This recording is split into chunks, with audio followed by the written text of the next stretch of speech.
Student next is orthogonality of Bessel's function. Orthogonality of vessels functions में बेटा वैसे हमारी बुक में गिवन नहीं है, मैं आपको कंसेप्ट समझा देती हूँ। हमारी बेसल्स इक्वेशन होती क्या है, पहले हम वो देखेंगे। बेसल इक्वेशन जैसे कि हम पिछले चैप्टर से कर रहे हैं, क्या होती है हमारी Bessel equation? X square d y by d x square plus x d y by d x plus x square minus n square y is equals to 0। ये होती है हमारी बेसल्स इक्वेशन। ठीक है, कहते this is equals to 0 when, इसके दो roots की बात करेंगे, अल्फ़ा और बीटा। पहले अगर अल्फ़ा इक्वल्स टू बीटा है तो ये 0 के इक्वल है, अगर अल्फ़ा बीटा इक्वल्स नहीं है तो ये किसके इक्वल है, ये हम फाइंड करेंगे। तो क्या इसमें हमने थ्योरम 3 में क्या करना है कि प्रूव करना है Bessel function Jn lambda 1x Jn lambda 2x are orthogonal है with respect to x on close interval 0 to r where r is positive reals हैं।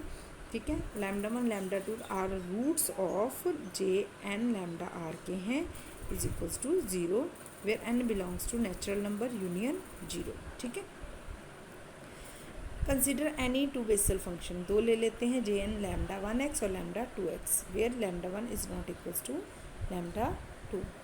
We know that Bessel function किसके इक्वल होता है बेटा, यहाँ पे x की जगह इन्होंने u ले लिया। ठीक है, डजेंट मैटर, ये बेसल फंक्शन के इक्वल है। यहाँ पे हमने क्या लिया, u को ले लिया, u is equals to lambda के एक्स। ठीक है, तो अगर हम लैम्डा के एक्स ले रहे हैं तो x की वैल्यू क्या आ गई हमारे पास, u बाई लैम्डा के। ठीक है, x की वैल्यू हमारे पास क्या आ गई, u बाई लैम्डा के। D x by d u की वैल्यू कितनी आ गई, ये 1 बन गया और 1 बाई लैम्डा के जो इसका कोफिशिएंट था वो एज इट इज़ रह गया। ठीक है, अब हमें निकालनी किसकी वैल्यू है, d y by d u की। देखो यहाँ पे है d y by d u, तो d y by d u की वैल्यू क्या आ जाएगी, d y by d x into d x by d you.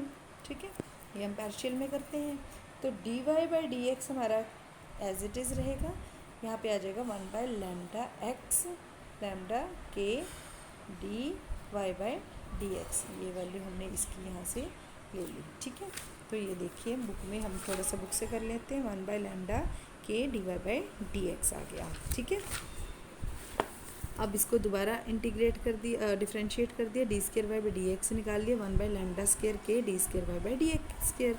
अब जहाँ पे भी d square y by d u square है वहाँ पे हमने d y by d x कर लिया। ठीक है, और वैल्यू वहाँ पे फिल कर दी। अब लैम्डा 2 के स्क्वायर कट गया, लैम्डा से लैम्डा के कट गया, यहाँ पे लैम्डा के जो था, ठीक है, वो रह गया। तो ये क्या बन गया, क्वाड्रेटिक इन एक्स बन गया। तो ये सेटिस्फाई कर रहा है लैम्डा के को भी। अगेन ये बेसल बन गया ना, तो क्योंकि ये बेसल बन गया तो इसका मतलब इसने लैम्डा के एक्स को सेटिस्फाई कर दिया, तो ये सोल्यूशन आ गया उसका। अब सेकंड पार्ट में हम क्या करेंगे, वी के को जे एन एक्स के लैम्डा ले लेंगे। अब यहाँ पे जहाँ पे हम ले लें ना d square y by d x square, उसकी जगह हम क्या लिखेंगे, वी डबल डैश के, वी डैश के और वी के। वाई की जगह double derivation of y, single derivation, और y की जगह हम v के वर्ड यूज़ कर रहे हैं। अब ये हमने यूज़ कर लिया। अब हमने क्या किया, multiply 3 by 1 and 4 by v के, देन सब्ट्रैक्ट वी गेट। अब देखिए क्या किया इन्होंने, मल्टीप्लाई किया 3, ये जो 3 वाली टर्म थी इसको वी के साथ मल्टीप्लाई कर दिया, ये देखिए। ठीक है, और जो फोर्थ मतलब ये थी इसको वी के साथ कर दिया और इसको वी एल के साथ, दो ले ली, एक एल वाली ले ली थी और एक के वाली ले ली, दो ले ली ना। ठीक है, इसको लैम्डा 1 के इक्वल ले लिया, इसको लैम्डा 2 के इक्वल ले लिया।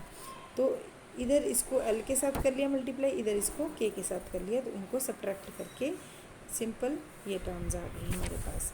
अब डिवाइड कर दिया एक्स के साथ, दोनों साइड पे एक्स के साथ डिवाइड कर दिया। Integrate both side with respect to x from 0 to r। अब इसको इंटीग्रेट करेंगे जब हम 0 to r में, तो ये क्या आ जाएगा, लैम्डा एल का स्क्वायर माइनस लैम्डा के का स्क्वायर, इसको इंटीग्रेशन का साइन आ जाएगा।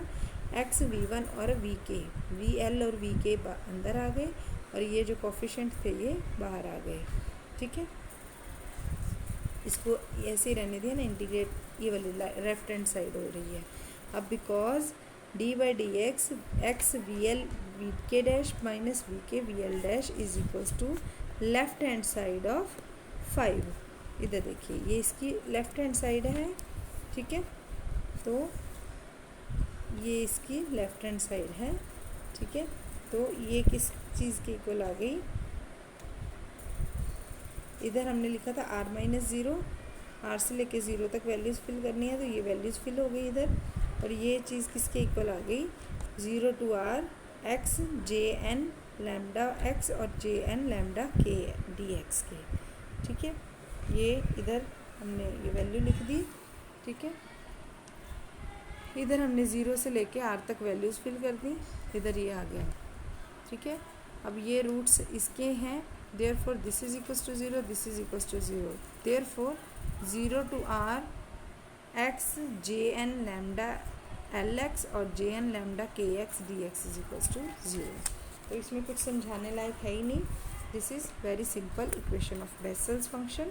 ठीक है, नेक्स्ट जो है, prove that e raise to power x by 2 u minus 1 by x is generating function of Bessel's function. ठीक है, अब यहाँ पे हमने क्या किया, x को u के साथ मल्टीप्लाई किया, x u बाई 2 आ गया, और x को 1 बाई u के साथ किया, माइनस u 2x आ गया। अब इसको और इसको हमने अलग अलग कर दिया, दो पावर्स आ गई इसकी, दोनों को अलग अलग कर दिया, बेस इक्वल है, पावर्स मल्टीप्लाई हो गए। ठीक है, इसका हमने अलग से फार्मूला लगा दिया, इसका अलग से।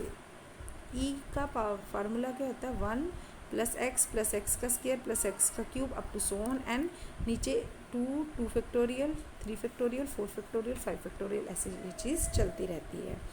ठीक है, इधर भी सेम ऐसे ही चलेगा। अब देखो बेटा, इन्होंने क्या करना है, कोफिशिएंट ऑफ u निकालना है सबसे पहले, कोफिशिएंट ऑफ u नॉट मतलब कांस्टेंट टर्म निकालनी है। अगर मैं 1 को 1 से मल्टीप्लाई करूँगी तो कांस्टेंट रहेगी। अगर मैं x u बाई 2 को, देखिए मैं आपको सॉल्व करके बता देती हूँ, थोड़ा सा ध्यान दीजिए। अगर मैं x u बाई 2 को मल्टीप्लाई करती हूँ x u इंटू 2 के साथ, तो ये u के साथ u कैंसिल हो जाएगा। ठीक है, और ये 2 के साथ 2 मल्टीप्लाई 2 स्क्वायर हो जाएगा, और ये x के साथ x मल्टीप्लाई x स्क्वायर हो जाएगा। ठीक है, जब मैंने इस टर्म को इस टर्म के साथ किया तो ये चीज़ बन गई, और निशान किसका आया, प्लस माइनस माइनस का। अब ये टर्म और ये टर्म दोनों प्लस की हैं तो निशान प्लस का आएगा, x multiply x square multiply x square आ जाएगा, u स्क्वायर और u स्क्वायर कट जाएगा, 2 का स्क्वायर और 2 का स्क्वायर 2 का 4 बन जाएगा, फैक्टोरियल मल्टीप्लाई फैक्टोरियल का स्क्वायर। इस तरह से ये सारी टर्म्स, मतलब ये इसके साथ सेम टर्म्स मल्टीप्लाई होगी, ये इसके साथ, ये एन वाली के साथ, तभी u के साथ u कट जाएगा, और u नॉट जो है कांस्टेंट टर्म बन जाएगी। इसी तरह से हमने u n निकाल लेना बेटा मल्टीप्लाई देख के, और u माइनस n निकाल लेना। और निकालने के बाद हमें पता क्या चला कि जब हमने u नॉट वाली टर्म्स निकाली तो ये था ही नहीं इसमें u, तो ये किसके इक्वल बन गई, j नॉट एक्स के। जब हमने n वाली टर्म्स निकाली तो ये फंक्शन किसके इक्वल बन जाना है, जे एन एक्स के। ठीक है, जब हमने माइनस u वाली फंक्शन निकाली तो माइनस जे एन एक्स के इक्वल बन गया वो टर्म। ठीक है, तो जैसा फंक्शन हम निकाल रहे हैं वैसी ही वो चीज़ इक्वल के बन रही है, माइनस जे एन एक्स बन गया।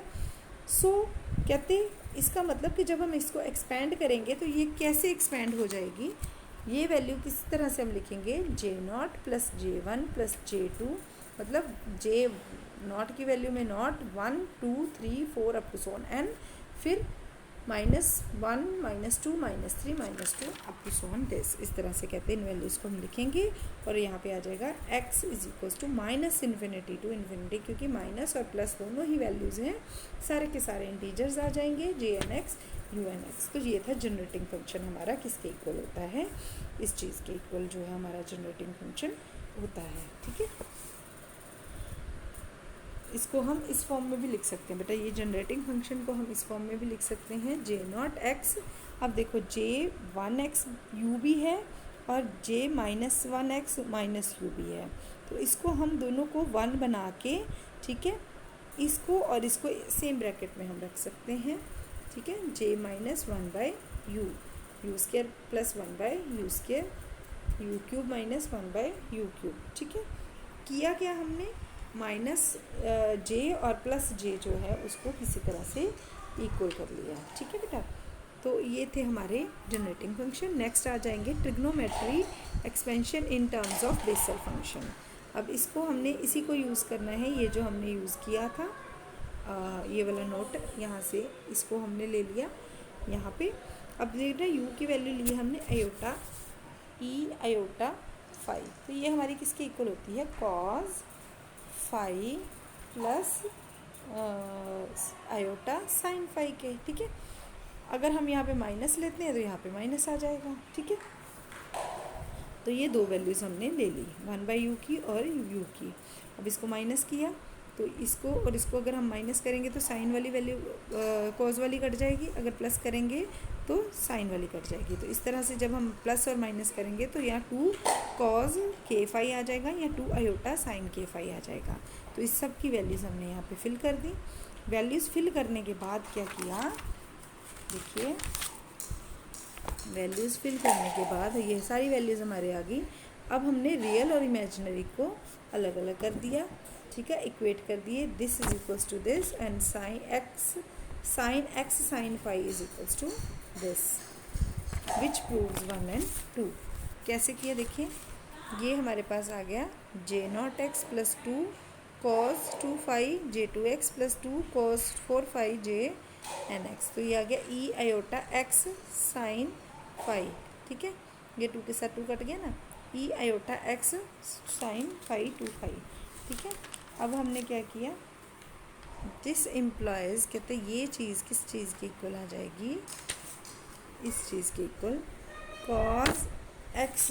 देखो अब हमने यहाँ पे किया था ना ई आयोटा, ये देखिए e iota phi is equal to this, तो e iota x sine phi किसके इक्वल आ जाएगा, cos phi cos x sine phi minus iota sine x sine phi.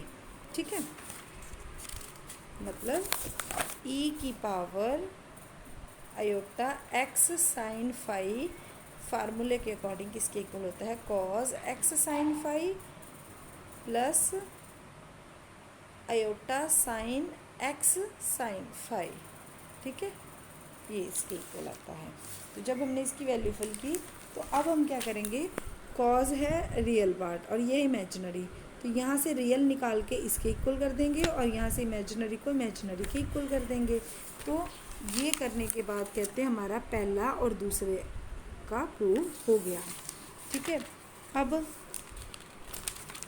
क्या करना है, हमने फर्स्ट और सेकंड जो है वो प्रूव हो गया, अब थर्ड करना है।